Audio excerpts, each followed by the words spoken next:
We had a crazy event here in the house a bit ago. Whit went 7 days without food. No food. 7 days. True story. And she heard from the Lord Easter Sunday to go do this, and it was confirmed by her teacher, Bill Johnson. Yeah. How'd that happen? Yeah, I was in class online and heard the Lord say, let's do a 7-day liquid fast. And I paused it, went to the bathroom, feeling a little like, ooh, that doesn't sound so fun. Came back and my teacher said, if you want to know what you're made of, do a 7-day fast. So she hears from the Lord, do a 7-day fast. Not from the video, from the Lord. Then she comes back and starts the video. And on the video, the teacher says, I would suggest you do a 7-day fast. Like just full confirmation of this thing. So she's like, dang, now I'm locked in. This could not be more clear. I'm in a 7-day fast. So here she goes.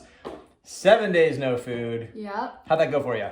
I was like anticipating it being hard. And so the first day I was like, oh, this actually isn't that bad. And then around dinner time, the first day, that's when it all kind of started going downhill. Oh, I'm not getting dinner. I don't get or tomorrow, meal, or the next day, or the next day. Yeah. And then looking at, oh my gosh, I have to do this for another 6 days. Looking at the journey up ahead, I started to panic a little. So early on in this thing, I'd imagine that you lean into coaching tools. Yeah. Because she's got tons, right? I mean, this is what we do. Urges come up. So what was that like early on dealing with the urges? How'd you do that? I started to acknowledge, like, yes, food sounds really good. Yes, I am hungry, and that's okay. Yes, my body is desperate for food. Yeah, totally. Yeah. Yes, I am low on energy. No, I am not doing this for my health. Right. Yeah. Yeah. And then that's when I leaned more into asking God to help. Like, it's your strength, not mine. Your love, not mine. And then I would just really savor drinking tea or coffee. And so what I used to take for granted, I was like, oh my gosh, this is amazing. Just so much gratitude, which just helped kind of the urge of not having or like a scarcity, deprivation. I was really changing that into gratitude of, but I do get water, but I do get tea. Mm-hmm. I think that's a really good point. So the not pretending like, oh, I don't want this food, or that the urge is unreasonable or bad. It's like, yeah, I've got urges and food would be awesome, but I made a decision and I'm choosing my decision over giving in to this urge. Total side note, but now you've eaten, obviously eaten now. Yeah. When you have tea at night, like I know you still do that, do you use that technique to enjoy the tea? It's funny how fast you forget things. No. No, I don't. I've been very, very food focused in the sense of like, man, I'm really enjoying this food. Man, this food is amazing. Whereas before, I think I would quickly eat, but the tea, no, I'm like, I'm moving on. Tea is still not satisfying the craving. All right, good to know. So throughout this time, I got to watch this unfold too. She started off really strong, and I could see, I'm like, oh, here she goes. Here goes life coach Whitney, and she's executing. Oh, it seems like it's getting a little harder. Wow, this seems like it's getting tough. We get into day 4, and day 4 was definitely a low point on this thing. Yeah. I would say day 4 was probably 100% white knuckle. Yes, absolutely. I was reaching out to a lot of my classmates in my ministry school, just being like, have you ever done this? I don't know if I can do this. I'm pretty sure I'm doing it wrong. This is awful. I thought I read that people had done this before, but I'm pretty sure I'm dying. Yeah. I'm having some symptoms where maybe I should check into a doctor. This is getting dangerous. I just need to end this. Lots of mind chatter and drama in my head. Lots of fear and self-pity. Poor me.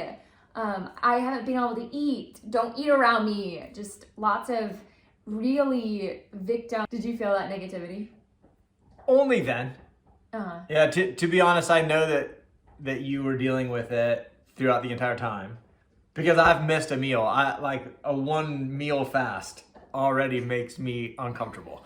And so I know that the discomfort began on that first day. And I don't feel like I really felt like the waves of negativity until day 4. Oh, okay. Yeah. Well, that's good. Yeah, so good job. Yeah. So day 4, you somehow didn't just eat a sandwich. Instead, what'd you do? How'd it shift? I realized that something had to change in the sense of how I was doing it, my process. And that's where, when I realized that, that's when I really had my breakthrough. The whole purpose for the fast was me feeling like the Lord was putting it on my heart to release me from this performance mindset, just this wanting to do more, be better, improve always. And although I love all of that, it was just driving my inner joy and peace more than I wanted. And so I wanted to be free of that. And so I really was believing and declaring that the Lord was going to set me free. And then day 5, 6, and 7 were just life-changing, literally life-changing. And that's when I changed my process. I was like, I can't do this. You have to do this for me. In that process, I had the honor of really getting to experience the Father's love in a way that I have never, ever experienced. And so what that looked like was me in total surrender and just letting myself receive rather than feeling like I have to earn. And so I would lay on the couch and there was no guilt. It was just feeling like He was loving on me and comforting me and wooing me. And I couldn't get enough. I was like, oh my gosh, He loves me so much that He just wants me to receive this level of love. And I remember I was out walking really slowly by myself, and I just started weeping at the amount of love that I was experiencing. And this idea that I almost missed this. I almost got so busy and distracted by chasing things and being so performance and pressure driven that I almost missed this love. And that's when everything changed. God kind of tasked you with something that went beyond your ability. So you reached the end of your rope and found that you didn't fall at the end of your rope. You found that like He was there for you. What effect has that had? I'm asking this because she's different. And it's like, it's wild to say that, but in a 7-day period, you changed. And so what's different how does the world look different? What's different now? When you encounter something that is just so tender and so loving, you don't ever want to go back. There's no temptation to go back. And so I really feel that He encountered my heart and transformed it, where the temptation to feed my ego, prove myself is just, it doesn't even sound appealing. Literally the lens that I'm seeing life in has changed. And so what that looks like tangibly is that when I'm having a conversation with Jake or Paige or our clients, I'm not needing to get something from them to feel better, and I'm not needing to give something to prove who I am. Mm-hmm. And so there's just this peace and this freedom. I know that you've got dreams. Mm-hmm.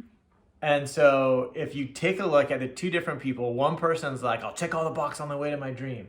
And the other person's like, hey, look, if some stuff doesn't get done, it doesn't get done. I'm going to stay in this peace, and I'm going to fuel with peace. I'm going to, put this fuel into my car. It's going to be this, not striving, not pressure, Right. but peace.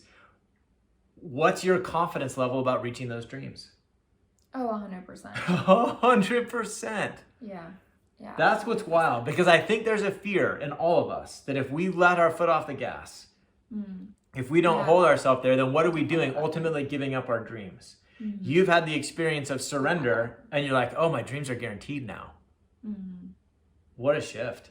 I want to just walk you or welcome you into what that process looked like to get to that shift. And it was really, it's super simple.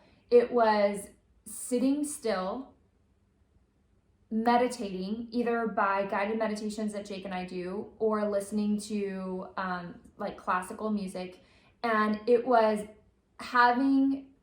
visualizing me with Jesus, like spending time with him, whether it was like walking in a field or on the beach. It was just being in his presence, being fully focused on that, bringing my mind back into that moment when it would want to wander, and letting myself just explore that realm. And so I don't know how many hours I ended up meditating. Sometimes it was walking. A lot of hours.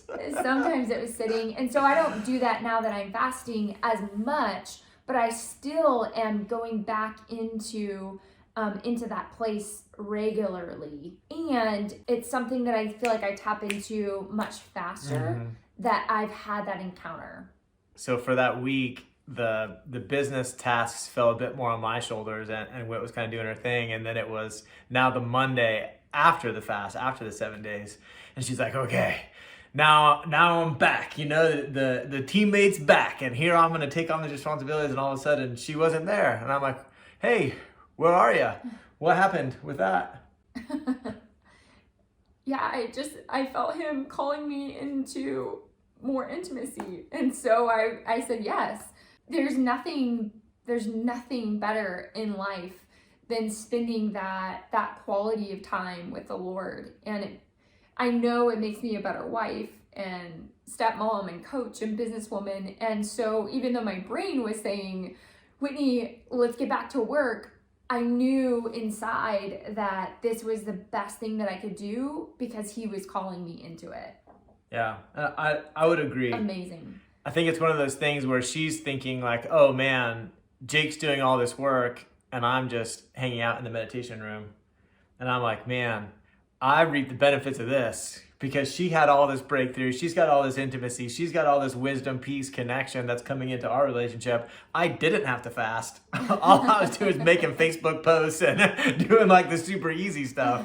So it really, I'm the one that really got the good end of this deal. The last thing that I want to offer is the Lord definitely prompted this experience. If you're resonating with the pressure, the performance mindset, just living in a not enough, do more, be more, then ask the Lord, what can I do to get out of this mindset, this way of life, and into a way of life where I'm experiencing more of your love on a regular basis? And at the end of the day, peace is safe. That's my favorite part of it. We've all got this idea that peace is dangerous. We all want peace, but then we think peace is dangerous. If I have peace, I won't go anywhere in my life. Peace isn't dangerous. Peace is awesome. It is. And it really does. It really does bring your dreams towards you instead of you having to go grab them. Yeah. Yeah, awesome. Thanks for sharing that. Yeah, thanks for letting me. Yeah. If you have any questions, ask Whit. I don't know. Talk to you later. Hey, thanks for watching this episode of Ask Steadfast. Whit and I are super excited to use this avenue to sort of spread our message And so it'd mean a ton to us if you'd subscribe to this channel. Additionally, if you have any questions you'd like to see addressed in future episodes, whether serious or funny, we'd love to see those in the comments. So leave that in the comment below, and we'll see you in the next one.